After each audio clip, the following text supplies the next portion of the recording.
Ya, salam semuanya. Salam. Ya, saudara-saudara, kembali kita masih dalam situasi ya atau momen Natal.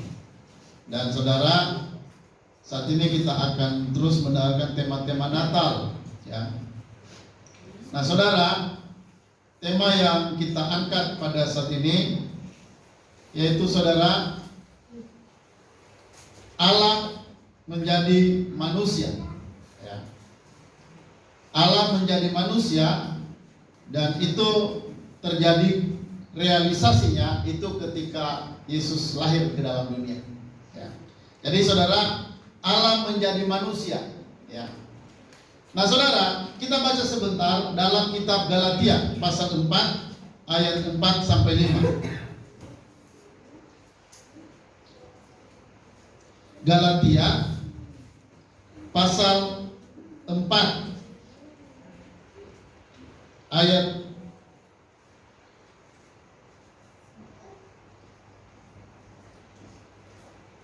4 dan 5. Kita baca bersama-sama Galatia pasal 4 ayat 4 dan 5. Yang kita baca bersama-sama 1, 2, 3. Tetapi setelah genap waktunya, maka Allah mengutus anaknya yang lain dari seorang perempuan dan takluk kepada hukum Taurat. Ia diutus untuk menebus mereka yang takluk kepada hukum Taurat, supaya kita diterima menjadi anak. Ya. Jadi saudara, kelahiran Yesus ya ke dalam dunia itu adalah merupakan sebuah penggenapan. Ya. Sebuah penggenapan dari nubuatan. Ya, penggenapan nubuatan dalam kitab Perjanjian Lama bahwa akan ada juru selamat, akan ada seorang yang lahir ke dalam dunia yang akan menjadi juru selamat. Ya, makanya saudara, kalau kita baca tadi di sini di Galatia pasal 4, tetapi setelah genap waktunya, ya, maka Allah mengutus anaknya yang lahir dari seorang perempuan. Jadi saudara, kelahiran Yesus itu ya, itu sebuah penggenapan. Jadi itu bukan kelahiran yang dadakan atau kebetulan. Tapi saudara, kelahiran daripada Yesus itu merupakan penggenapan. Penggenapan apa? Dari rencana Allah. Allah punya rencana, dan rencana itu digenapi ketika 2000 tahun yang lalu Yesus datang ke dalam dunia. Dia lahir yang melalui seorang perempuan perawan ya, yaitu Maria, dan dia saudara menjadi manusia. Saudara yang kasih, itu kelahiran Yesus itu merupakan penggenapan. Ingat ini baik-baik. Penggenapan itu artinya penggenapan dari rencana Allah. Allah punya rencana. Saudara, Allah itu bukan Allah yang tidak punya rencana. Allah itu Allah yang berencana, dan rencana Allah sempurna. Makanya saudara, kita melihat di sini kelahiran Yesus itu dikatakan setelah genap waktunya. Artinya waktu yang ditetapkan Allah. Allah punya waktu, Allah punya ketetapan pada waktunya akan ada seorang lahir di bumi ini, yaitu Yesus Kristus yang akan menjadi juru selamat dunia. Ya, makanya tadi saudara temanya Allah jadi manusia. Allah menjadi manusia itu ketika Natal, saudara, itu merupakan realita dari penggenapan rencana Allah. Ya, saudara, sebelum Yesus lahir ke dalam dunia, Allah sudah menubuatkan. Allah sudah memberikan ramalan-ramalannya. Ya, ramalan tentang kelahiran seorang juru selamat di muka bumi ini. Itu saudara sangat jelas bisa di dalam kitab Yesaya. Ya, Yesaya pasal 9 dikatakan bahwa seorang anak telah lahir bagi kita. Namanya disebut apa? Penasehat ajaib. Ya. Saudara, dikatakan namanya disebut penasehat ajaib. Ya, Bapa yang kekal, Allah yang perkasa. Jadi saudara, bahwa Yesus lahir ke dalam dunia itu bukan terjadi secara kebetulan, tapi itu terjadi sesuai dengan rencana Allah. Ya. Jadi saudara, Allah yang punya rencana itu.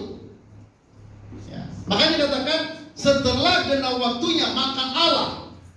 Jadi yang saudara, yang menggenapi waktu kelahiran itu adalah Yesus. Kenapa tahun 2000 tahun yang lalu itu terjadi? Kenapa nggak sebelum-sebelumnya? Jelas Allah yang tahu alasannya kenapa pada 2000 tahun yang lalu baru Yesus lahir ke dalam dunia. Ya, Allah yang lebih tahu.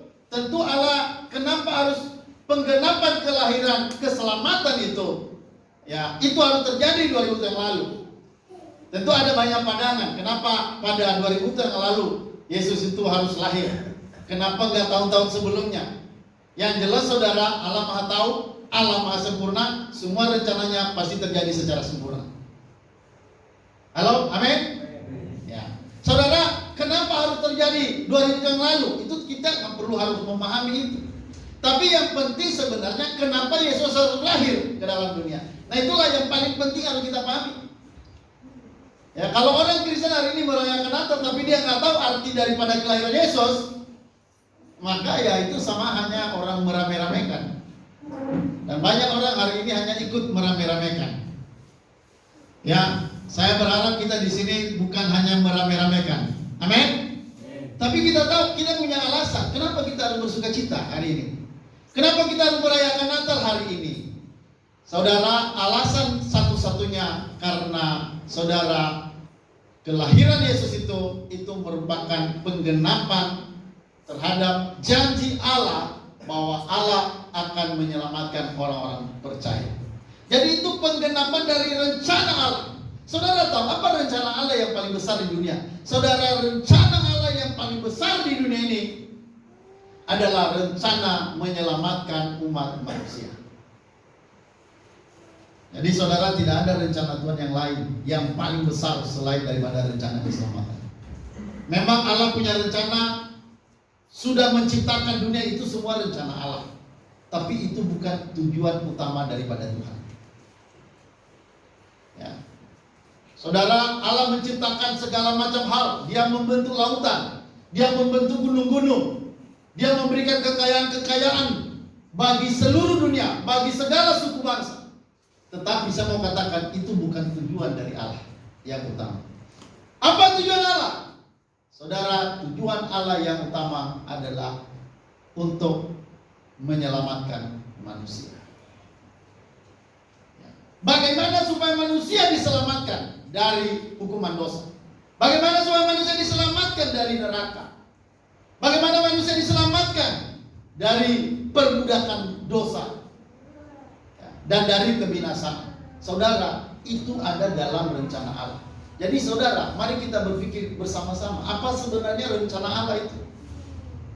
Rencana Allah yang paling utama adalah rencana tentang keselamatan umat manusia yang sudah jatuh dalam dosa. Itu rencana Allah. Makanya ketika misalnya Adam dan Hawa jatuh dalam dosa, saudara, Tuhan berfirman. Ya, Dia berfirman dan Dia berkata bahwa keturunan benih dari perempuan ini, ya, benih dari Hawa, benih dari perempuan itu akan meremukkan kepala ular, dan ular itu akan meremukkan tumitnya.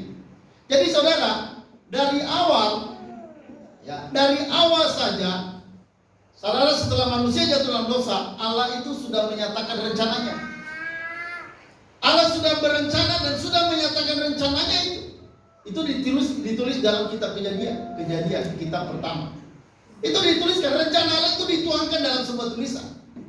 Jadi bukan sebuah rencana yang biasa. Rencana keselamatan itu bukan rencana rendahan dari Allah. Rencana keselamatan itu bukan rencana biasa. Itu rencana Allah yang hebat. Itu rencana Allah yang paling sempurna. Itu rencana Allah yang paling luar biasa. Apa itu? Yaitu rencana penyelamatan umat manusia. Dan saudara, itu tergenapi. Maka tadi dia katakan setelah genap waktunya. Jadi genap waktunya kapan? Itu 2000 tahun yang lalu ketika Yesus lahir jadi seorang manusia. Jadi saudara, kelahiran Yesus itu pertama itu merupakan penggenapan dari Allah tentang rencana keselamatannya. Karena tadi saudara di ayat ini perhatikan, tetapi setelah genap waktunya, maka Allah mengutus anaknya yang lahir dari seorang perempuan. Itu siapa? Yesus. Ya. Mengutus anaknya yang lahir dari seorang perempuan dan takluk kepada hukum Taurat. Untuk apa saudara? Ayat 5, dia perhatikan, ini tujuannya. Ia diutus untuk menebus mereka yang takluk kepada hukum Taurat, supaya kita diterima menjadi anak. Jadi saudara, perhatikan, ya, kelahiran Yesus dari seorang perempuan itu adalah merupakan penggenapan dari rencana Allah. Ingat, rencana-rencana Allah ini sudah disampaikan lebih dulu sebelum terjadi. Rencana Allah ini sudah dinubuatkan melalui para nabi. Para nabi semua bersaksi mengenai ini. Para nabi bersaksi, mereka menyelidiki kapan waktunya hari penyelamatan itu. Kapan lahirnya penyelamat itu. Saudara, itu semua telah dinubuatkan oleh para nabi. Allah memberikan rencana itu kepada para nabi, dan para nabi menuliskannya di dalam Alkitab kita. Makanya bersyukur kalau saudara punya Alkitab, karena apa yang dikatakan Alkitab itu adalah tulisan-tulisan dari Allah melalui para nabi untuk menuliskan tentang keselamatan kita. Halo, amin? Amin. Ya, jadi saudara, kelahiran Yesus itu, yaitu merupakan penggenapan dari rencana keselamatan Allah yang sangat besar. Sayangnya saudara, rencana-rencana ini kadang-kadang hilang. Ya, dari mimbar-mimbar gereja, banyak orang sudah lagi tidak berbicara tentang keselamatan. Ya. Tetapi saudara, saat ini kita harus menggemakan itu. Karena saudara, rencana Allah yang paling besar di dunia ini bukanlah rencana melakukan hal-hal yang luar biasa. Misalnya membangun sebuah kota menjadi sebuah kota yang besar, kota yang megah dan sebagainya. Bukan itu saudara. Tapi rencana Allah yang besar itu adalah rencana keselamatan jiwa manusia.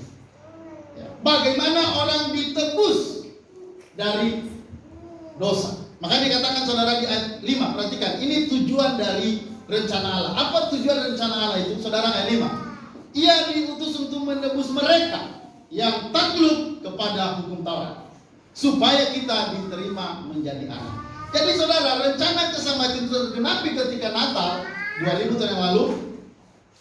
Dan saudara perhatikan, untuk apa itu harus digenapi? Itu tujuannya untuk penyelamatan. Makanya dikatakan, ia diutus untuk menebus mereka. Ia diutus untuk menebus mereka yang takluk kepada hukum Taurat. Jadi Yesus turun ke dalam dunia. Untuk apa? Untuk penebusan. Ya saudara, Yesus datang, saudara, untuk menebus dosa-dosa manusia. Jadi inilah rencana Allah yang sangat besar itu. Ya. Jadi saudara, tidak ada rencana Allah yang paling besar selain daripada rencana penyelamatan. Dan rencana penyelamatan itu tergenapi ketika Yesus lahir. Ya, di mana lahirnya? Bukan di kota Texas atau di Australia. Saudara, dia lahir di dalam sebuah daerah yang terpencil, sebuah daerah yang kecil, yaitu di Bethlehem Efrata. Ya, bukan di tempat yang megah dia dilahirkan. Dia dilahirkan di tempat yang sangat hina. Ya, saudara, dia dilahirkan di sebuah tempat yang hina. Kenapa harus di sana? Karena memang dia datang untuk menebus orang-orang yang hina.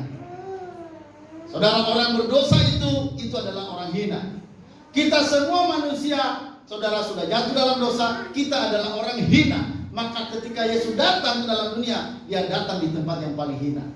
Makanya kelahiran itu bukan di hotel. Kelahiran Yesus itu bukan di rumah sakit yang mewah. Ya, bukan di rumah sakit pemerintah. Ya, tapi dia lahir di tempat yang paling hina. Itu di tempat palungan. Di sana ada binatang dan kotoran-kotoran yang sangat berbau. Kenapa di sana? Karena dia datang untuk menyelamatkan manusia-manusia terhina.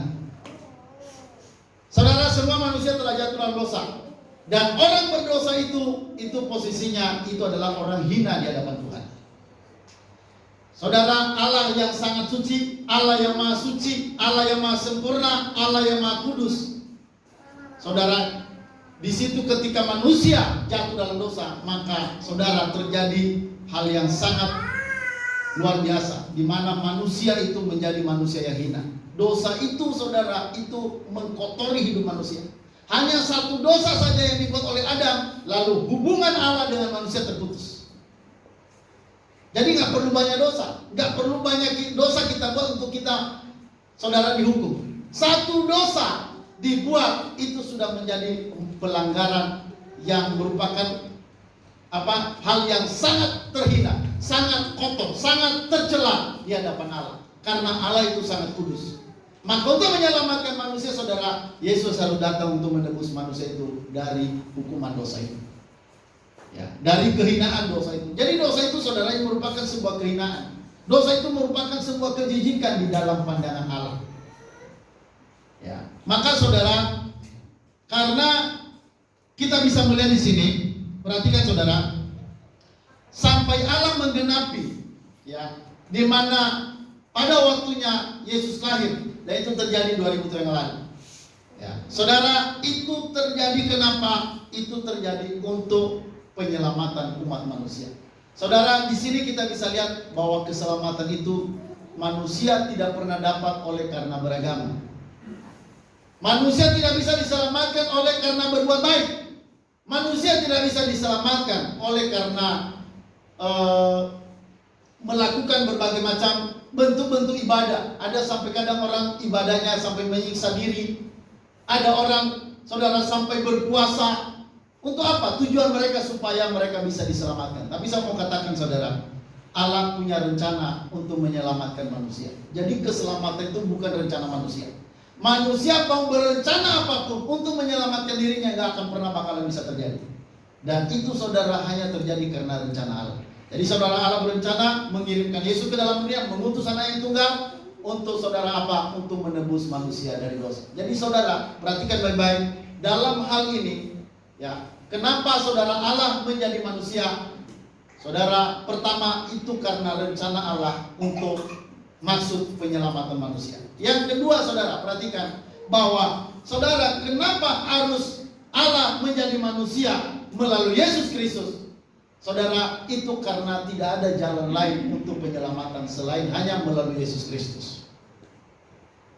Jadi ini yang perlu diperhatikan. Poin yang kedua, bahwa tidak ada penyelamatan, tidak ada keselamatan di luar Kristus. Ya, saudara, Allah yang punya cara, yang memberikan cara, yang menyediakan cara bagi manusia supaya setiap manusia bisa diselamatkan. Jadi saudara, Allah menjadi manusia itu, pertama itu merupakan rencana Allah, dan itu digenapi ketika Yesus lahir di Bethlehem Efrata. Itu penggenapan. Yang kedua, saudara, kenapa harus dengan cara itu? Karena tidak ada cara lain untuk bisa menyelamatkan manusia. Ya, tidak ada cara untuk menyelamatkan manusia dengan cara-cara apapun. Baik itu bentuk, misalnya berdoa, orang berdoa supaya selamat, orang berpuasa supaya selamat, orang beribadah supaya selamat, beragama supaya selamat. Tapi saya mau katakan, saudara, itu bukan cara Allah menyelamatkan manusia. Saudara, cara Allah menyelamatkan manusia, saudara, manusia itu harus disucikan lebih dulu, harus dibersihkan lebih dulu, dan tidak ada boleh sisa noda, cacat dalam diri manusia supaya manusia lebih selamat. Maka karena itu, saudara, harus Yesus datang ke dalam dunia, dan melalui dirinya, saudara, manusia ditebus, manusia disucikan, manusia dikuduskan oleh penyaliban daripada Tuhan Yesus itu. Saudara, saya akan mencoba mengungkapkan pada kita, kenapa, saudara, bahwa untuk masuk surga itu, untuk penyelamatan itu harus melalui Yesus. Saudara, mari kita buka kitab Mazmur.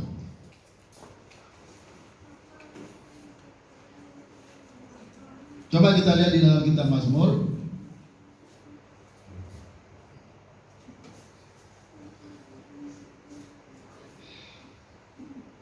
Kita baca Mazmur pasal 15 ayat 1. Saudara, di sini nanti kita akan melihat siapa yang bisa masuk surga. Ayat ini menunjukkan siapa yang bisa masuk surga. Siapa yang bisa menumpang dalam rumah Tuhan. Siapa yang bisa tinggal di dalam kemah Tuhan. Ini kita harus pahami, saudara. Coba kita lihat. Kita baca bersama-sama. Kita mulai dari ayat 1, ya. Ayat 1 sampai dengan ayat 5. Kita baca bersama-sama. 1, 2, 3. Mazmur Daud. Tuhan, siapakah yang boleh menumpang dalam kemahmu? Siapakah yang boleh diam di gunungmu yang kudus?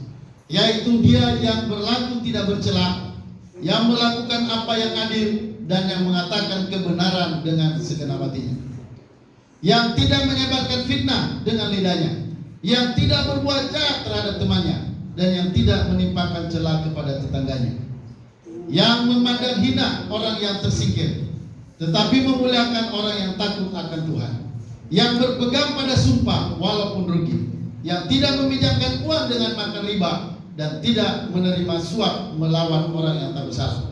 Siapa yang berlaku demikian tidak akan goyah selama-lamanya. Saudara, ayat-ayat ini menunjukkan orang-orang, ini menunjukkan syarat. Syarat apa? Ini syarat siapa yang bisa menumpang di dalam rumah Tuhan. Siapa yang bisa tinggal di dalam rumah Tuhan. Siapa yang bisa duduk bersama Tuhan di dalam sorga. Saudara, ini syaratnya. Syarat-syarat ini saudara perhatikan baik-baik. Tidak ada seorang pun manusia yang bisa memenuhi syarat ini. Syarat, perhatikan ya. Ini pertanyaannya yang pertama. Tuhan, siapa yang boleh menumpang dalam kemahmu? Siapa yang boleh diam di dalam gunungmu yang kudus? Ini pertanyaan saudara. Dan ini pertanyaan di dalam oleh Daud. Ya. Saudara, siapa yang bisa menumpang dalam kemah Tuhan? Siapa yang boleh diam di gunungmu yang kudus? Kata firman Tuhan. Saudara, adakah manusia yang kira-kira bisa menumpang masuk di dalam rumah Tuhan yang kudus? Coba saudara pikirkan, siapa nabi-nabi yang bisa punya tempat di dalam sorga, duduk di dalam tempat ruang kudus Allah? Saudara, tidak ada seorang pun manusia yang pernah dilahirkan di dunia yang bisa memenuhi syarat untuk bisa masuk sorga, untuk boleh menumpang di dalam rumah Tuhan. Tidak ada. Syaratnya saudara perhatikan. Itu ayat 2 sampai ayat 5 itu merupakan syarat orang bisa masuk sorga atau bisa menumpang dalam rumah Tuhan. Apa saudara? Dikatakan di ayat 2, yaitu dia yang berlaku tidak bercela, yang melakukan apa yang adil, yang mengatakan kebenaran dengan segenap hatinya. Saudara, ayat 2 ini adakah manusia yang bisa melakukannya? Berlaku tidak bercela. Adakah manusia, adakah di antara kita yang tidak berlaku yang berlaku tidak bercela? Adakah? Siapa manusia di dunia yang tidak bercela? Siapa nabi yang tidak bercela? Siapa orang yang tidak bercela? Siapa tokoh agama yang tidak bercela? Disangkakan di sini manusia yang tidak bercela. Perhatikan kata cela itu ya. Itu artinya tidak ada noda sedikit pun. Tidak ada cacat sedikit pun. Itu namanya tidak bercela. Nah, sama katakan tidak ada. Yang melakukannya adil. Apa yang adil? Apakah manusia, adakah manusia yang bisa berlaku adil? Nggak ada. Tidak ada manusia yang bisa adil di dunia ini. Nggak ada. Kenapa? Karena manusia semua sudah jatuh berdosa. Ya. Yang mengatakan kebenaran dengan segenap hatinya. Siapa manusia yang dengan segenap hatinya dia menyampaikan kebenaran? Adakah? Ya. Kita kalau ditanya misalnya lagi di mana? Oh, lagi jalan-jalan, padahal lagi di rumah. Ya. Nah, saudara, tidak ada orang yang bisa mengatakan kebenaran dengan segenap hati, nggak ada. Nggak ada orang yang adil, nggak ada orang yang tidak bercela. Semua orang sudah berdosa. Makanya kitab Roma berkata, tidak ada manusia benar, tidak ada manusia yang suci, tidak ada manusia yang baik. Ya. Jadi saudara, untuk masuk ke dalam rumah Tuhan, untuk menumpang dalam rumah Tuhan, orang yang masuk ke sana itu harus suci. Itu tidak boleh bercela, tidak boleh ada noda. Jadi orang masuk surga itu bukan orang yang sembarangan bisa masuk surga. Kenapa? Karena surga itu tempat Allah, tempat kudus, tempat suci, tempat sempurna. Bagaimana orang berdosa bisa masuk ke sana? Banyak orang yang kadang-kadang dia mengira bisa masuk surga. Ya, mereka dengan berpakaian, ya, mereka seakan-akan orang beribadah, bajunya kadang-kadang panjang sampai ke lantai, ke tanah. Ya, jenggotnya, saudara, jenggotnya sampai berapa sentimeter. Mereka tampil dengan seakan-akan mereka seperti orang beribadah. Mereka membunuh, mereka membenci orang, mereka merasa itu beribadah. Dan orang begitu, mereka berharap masuk surga. Udah mau membunuh orang, membenci orang, beribadah dengan penampilan-penampilan pakaian. Mereka mau datang ke surga dengan cara begitu. Saudara, nggak mungkin ada orang bisa masuk ke sana dengan cara begitu. Tapi andainya orang mengira dia akan masuk surga, belum lagi saudara dijanjikan nanti kalau di surga itu para pria, itu nanti kerjanya hanya memecahkan perawan bidadari. Di surga katanya begitu. Seakan-akan surga itu pesta pora di sana. Saudara, surga itu kudus. Siapa yang bisa menumpang dalam rumah Tuhan? Siapa yang bisa masuk ke dalam kemahnya Allah? Gak ada, saudara, gak ada manusia. Satu pun tidak ada manusia yang bisa ke sana. Maka saudara, apa yang terjadi? Itu tadi di dalam kitab Galatia tadi kita ditunjukkan bahwa setelah genap waktunya Allah mengutus anaknya yang tunggal, ya, untuk lahir dari seorang perempuan. Untuk apa? Untuk menebus manusia dari hukum Taurat. Jadi saudara, supaya selamat harus ada manusia yang sempurna. Dan karena di dunia tidak ada manusia yang sempurna, maka Allah sendiri yang sempurna dari surga datang ke dalam dunia menjadi manusia yang sempurna. Ya. Jadi saudara, supaya orang bisa diselamatkan, masuk ke dalam surga, bisa menumpang di dalam surga, bisa menumpang di dalam kemah Tuhan yang kudus, itu hanya satu cara. Dan itu adalah Allah sendiri yang punya cara. Bagaimana caranya? Saudara, Dia sendiri dari surga sebagai Allah, Dia turun ke dalam dunia menjadi manusia. Allah, saudara, Dia harus turun ke dalam dunia. Ini merupakan bentuk perendahan diri. Allah merendahkan dirinya menjadi manusia. Sebagai manusia, Dia menjadi manusia yang taat sampai mati. Saudara, ketaatan Yesus itu ketaatan yang sempurna. Di dunia, saudara, hanya ada satu manusia yang pernah dilahirkan dari seorang perempuan. Perhatikan baik-baik.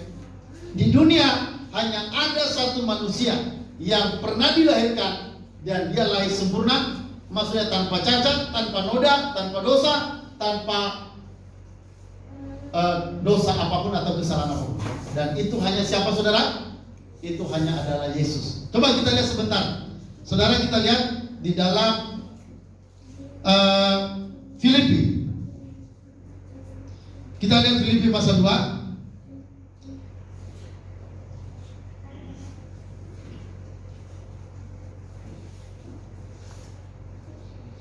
Saudara, Filipi pasal 2 ayat 6 sampai 9. Ayat 6 sampai 8 aja ya. Filipi pasal 2 ayat 6 sampai 8, saya baca.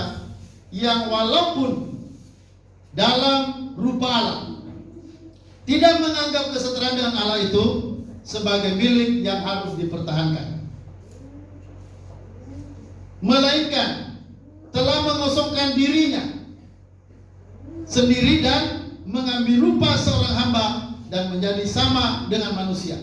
Dan dalam keadaan sebagai manusia, Ia telah merendahkan dirinya dan taat sampai mati, bahkan sampai mati di kayu salib. Ya, saudara perhatikan, di sini kita melihat, saudara, Allah tidak mempertahankan kesetaraannya dengan Allah itu, dan Dia harus turun menjadi manusia. Dikatakan mengosongkan dirinya, mengambil rupa seorang hamba dan menjadi sama dengan manusia. Allah dari sorga yang mulia, yang sempurna, yang maha tinggi, maha kuasa, saudara, datang ke dalam dunia.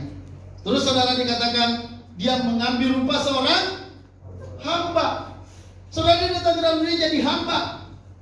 Lalu sebagai seorang manusia, Dikatakan dalam ayat 8, perhatikan ayat 8. Dan dalam keadaan sebagai manusia, ia telah merendahkan dirinya dan taat sampai mati, bahkan sampai mati di kayu salib. Saudara, dia manusia yang taat.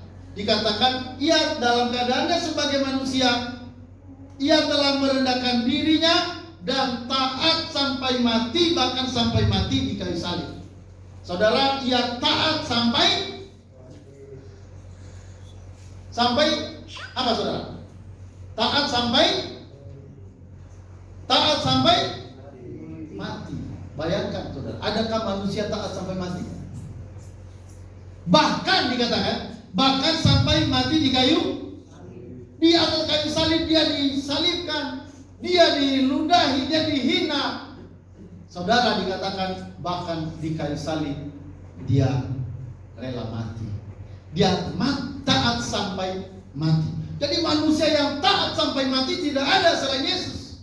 Di dunia manusia yang paling sempurna yang taat sampai mati tidak ada selain Yesus. Maka saudara, disitulah dia bisa menggenapkan, ya, melalui ketaatannya, melalui ketaatan Kristus sampai mati di kayu salib, ketaatannya sampai mati, itu saudara membuat orang percaya menjadi dibenarkan. Ingat baik-baik, oleh ketidaktaatan Adam, semua orang berdosa. Dan oleh satu perbuatan, semua orang dibenarkan.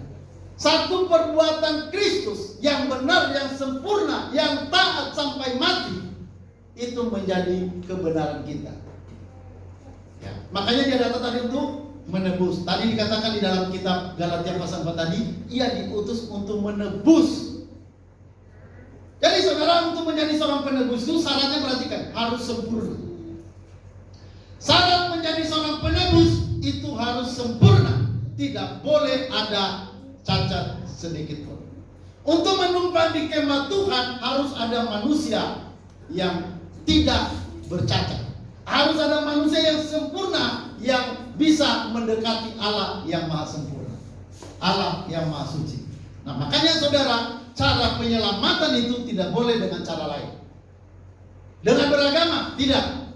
Dengan berbuat baik, juga tidak. Supaya orang bisa menumpang di rumahnya Tuhan, supaya orang bisa datang ke kemahnya Tuhan, bertemu dengan Tuhan yang kudus, suci, maha sempurna, itu harus ada satu pribadi manusia yang taat sempurna.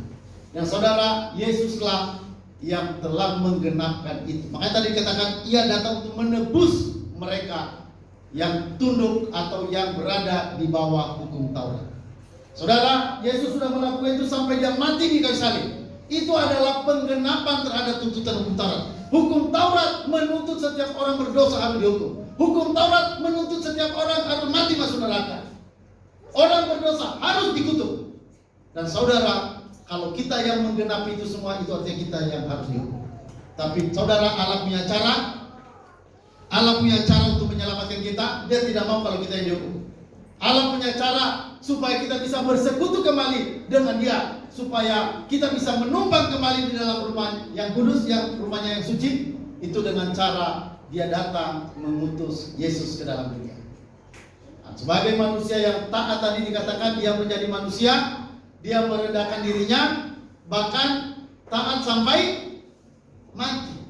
Jadi Yesus itu adalah manusia yang taat sampai mati. Dan tidak pernah ada di dunia ini manusia yang hidup seperti Yesus taat sampai mati. Ya. Tidak ada manusia yang pernah di dunia ini lahir, ya saudara, dia taat sampai mati. Tidak ada. Selain hanya satu, yaitu Yesus Kristus. Jadi saudara, kenapa hanya Yesus yang bisa menyelamatkan kita? Karena dalam keselamatan itu dituntut kesempurnaan. Orang yang bisa menumpang ke rumah Tuhan itu adalah orang yang sempurna. Orang yang bisa masuk numpang di kemah Tuhan, dia akan berhadapan. Manusia yang bisa masuk ke dalam sorga, di mana di sana ada Allah yang kudus, Allah yang penuh kesucian. Sekarang manusia berdosa tidak mungkin bisa bersentuhan atau berdekatan dengan Allah yang kudus. Jadi saudara, Yesus melakukan proses pekerjaan penyelamat itu dengan cara dia mati di kayu salib. Untuk apa dia mati di kayu salib? Itu untuk merobohkan dosa. Dosa itu merupakan tembok pemisah antara Allah dan manusia. Dan itu dirobohkan oleh Yesus di atas kayu salib. Makanya firman Tuhan berkata, ia telah merobohkan tembok pemisah. Sehingga dulu kita yang jauh dari Allah sekarang menjadi dekat. Yang dulu kita hidup tanpa Tuhan, sekarang kita memiliki Tuhan dalam hidup kita. Halo, amin? Amin. Jadi saudara, kita ini bukan hanya sekedar merayakan Natal. Kita ini bukan hanya sekedar berhura-hura, berpesta pora. Tapi sebenarnya ada hal yang harus kita pahami lebih dari apapun, yaitu memahami bahwa Kristus itu adalah menjadi syarat atau jaminan bagi keselamatan kita.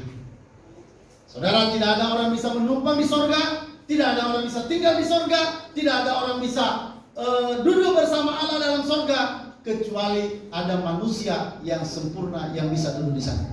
Dan kita tahu firman Tuhan berkata bahwa Yesus telah bangkit dan dia telah naik ke sorga dan dia duduk di sebelah kanan Allah. Saudara ingat, Yesus itu ada dua hakikat, hakikat kealahan dan hakikat manusia.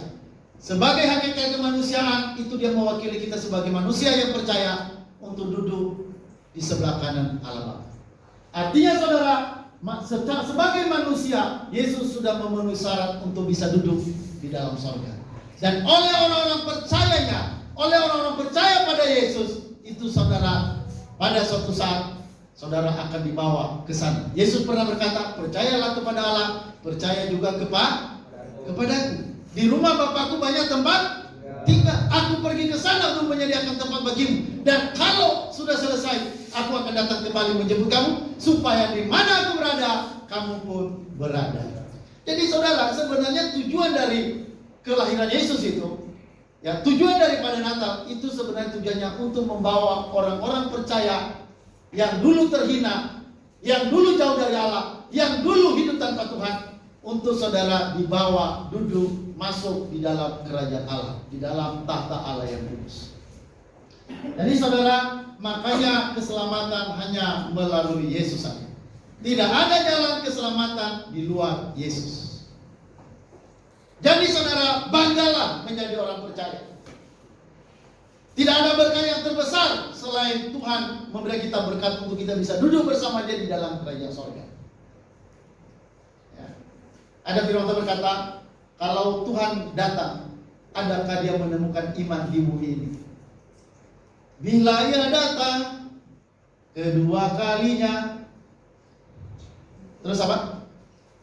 Adakah iman di bumi ini? Itu ya. Saudara, kalau Yesus datang, yang kita butuhkan itu iman. Ya. Dengan iman kita pada Yesus, dengan iman kita pada penebusannya, dengan iman kita menerima Dia dalam diri kita, itu artinya saudara, iman itu akan membawa kita ke surga.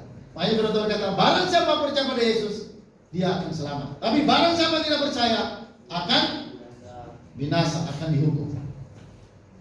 Jadi saudara, kebanggaan kita itu bukan karena banyak uang, bukan karena pintar, bukan karena banyak harta, tapi kebanggaan kita satu-satunya yaitu karena Kristus adalah syarat keselamatan kita. Kristus adalah jaminan keselamatan kita. Kalau saudara percaya, itu artinya Anda pun terjamin keselamatannya. Saudara, jangan Anda percaya pada Yesus sebagai juru selamat, tapi Anda tidak percaya untuk masuk surga. Kalau Anda bilang saya percaya pada Yesus sebagai Tuhan dan juru selamat saya, itu juga artinya Anda percaya bahwa Anda akan dibawa ke sana.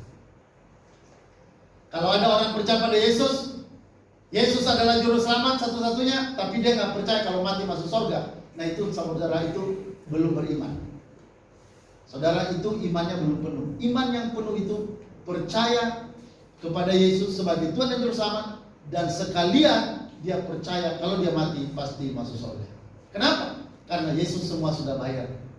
Ya, tadi dikatakan Dia datang untuk menebus mereka yang takluk di bawah hukum Taurat. Ingat saudara, hukum Taurat menuntut setiap orang akan dihukum. Setiap orang berdosa harus dikutuk. Setiap orang berdosa harus mati binasa, masuk neraka.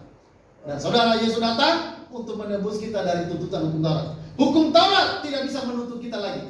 Hukum Taurat tidak bisa mengikat kita lagi, karena kita sudah tidak lagi berada di bawah hukum Taurat. Sekarang kita berada di bawah Kristus Yesus, yang disebut berada di bawah kasih karunia. Halo, amin. Inilah yang harus kita gemakan, inilah yang harus kita saksikan, inilah yang harus dikhotbahkan di Natal, yaitu berita tentang keselamatan ini. Kiranya saudara Anda berapi-api, menyala-nyala tentang keselamatan ini. Orang yang sudah percaya, sudah seharusnya dia harus berapi-api, menyala-nyala untuk menyampaikan keselamatan itu pada orang lain. Ada seorang penginjil berkata, kalau seseorang dia sudah mencicipi madu yang manis, dan tidak mungkin dia hanya diam saja untuk tidak menceritakan tentang madu yang manis itu. Kalau seorang sudah mengecap madu yang manis, pasti dia akan menyampaikan madu yang manis itu, menceritakan madu yang manis itu kepada orang lain. Kalau saudara sudah kenal keselamatan, karena keselamatan itu berharga dan mahal, dan keselamatan itu memang hanya ada dalam Yesus, maka keselamatan itu tidak hanya berhenti pada saudara, pada Anda. Anda akan terbakar untuk menyampaikan berita keselamatan itu kepada orang lain. Ya. Wilson Taylor, ketika dia tamat dari kedokteran, saudara, bukannya dia jadi seorang dokter, tapi malah dia disuruh Tuhan untuk pergi ke dataran Cina sana. Lalu di sana dia menjadi seorang penginjil. Menjadi penginjil tentu lebih tidak enak dibanding menjadi dokter. Kalau dokter paling periksa orang, suntik, langsung dapat uang. Dia sudah belajar bertahun-tahun untuk jadi dokter, tapi malah setelah tamat dia bukan dokter, malah dia diutus Tuhan pergi untuk memberitakan Injil ke Cina. Dan saudara, ketika dia memberitakan Injil di Cina, itu di sana bukan berarti dia enak-enak. Saudara, dia beberapa kali ditangkap polisi. Ya, ditangkap, diborgol tangannya. Tapi ketika tangannya diborgol, mulutnya tidak bisa diam untuk berbicara tentang Yesus. Saudara, dia dibawa polisi, dia diborgol, tapi dia terus berbicara tentang Yesus. Kenapa saudara? Karena dia sudah mengecap keselamatan itu. Dia sudah mengecap madu keselamatan itu. Dia sudah mengecap manisnya madu keselamatan itu. Dan orang yang sudah tahu manisnya madu keselamatan itu, dia tidak mungkin diam, dia tidak mungkin tutup mulut, pasti dia akan berbicara banyak hal tentang keselamatan itu kepada orang lain. Saudara, saya sudah berkomitmen dalam hidup saya untuk hanya banyak bicara mengenai keselamatan. Saya tidak mau banyak bicara, saya tidak mau jadi motivator-motivator Kristen yang bisa memotivasi orang-orang untuk menjadi hebat dalam menghadapi tantangan, untuk menjadi orang yang kuat, untuk yang menjadi orang yang kuat di saat tengah badai. Saya tidak menyampaikan itu. Saya menyampaikan yang paling penting adalah berita mengenai keselamatan ini.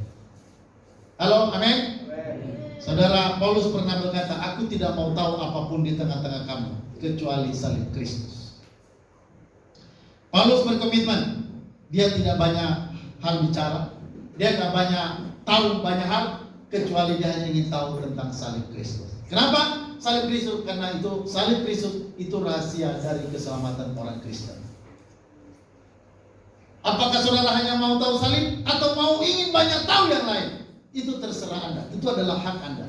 Tapi saya pribadi sudah komitmen untuk hanya membicarakan tentang keselamatan di dalam Yesus saja. Hari ini berita keselamatan itu sudah hampir redup. Kalaupun misalnya ada perayaan Natal, tapi tentang keselamatan kadang tidak disampaikan. Banyak orang hari ini, pendeta-pendeta hanya menyampaikan berita-berita bagaimana diberkati Tuhan, pengalaman diberkati Tuhan, pengalaman disembuhkan Tuhan, pengalaman mengalami mujizat Tuhan. Tapi saudara, itu bukanlah berita penting. Saya mau katakan berita penting hari ini, yaitu berita keselamatan. Apa kata malaikat kepada para gembala? Hari ini telah lahir bagimu juru selamat dunia, yaitu Kristus di kota Daud. Inilah berita kesukaan yang dibawa oleh malaikat kepada para gembala. Aku memberitakan padamu kesukaan besar. Saudara, kesukaan besar itu adalah berita keselamatan ini. Tapi banyak orang kalau dengarkan berita keselamatan ini, ya saudara, tidak ada semangat. Tapi kita di tempat ini kiranya punya semangat yang bernyala-nyala. Amin saudara. Bukan hanya berasap, tapi berapi-api. Ya. Saudara, memberitakan keselamatan itu adalah tanggung jawab kita. Dan berita keselamatan itu adalah berita utama yang paling penting dari segala macam berita. Jadi untuk itu saudara, mari kita komitmen, mari kita konsisten, ya, dan konsekuen terhadap berita Injil ini. Oke saudara, itu aja firman Tuhan yang bisa saya sampaikan kepada kita pada saat ini. Oke saudara, mari kita berdoa. Kita akan pujian.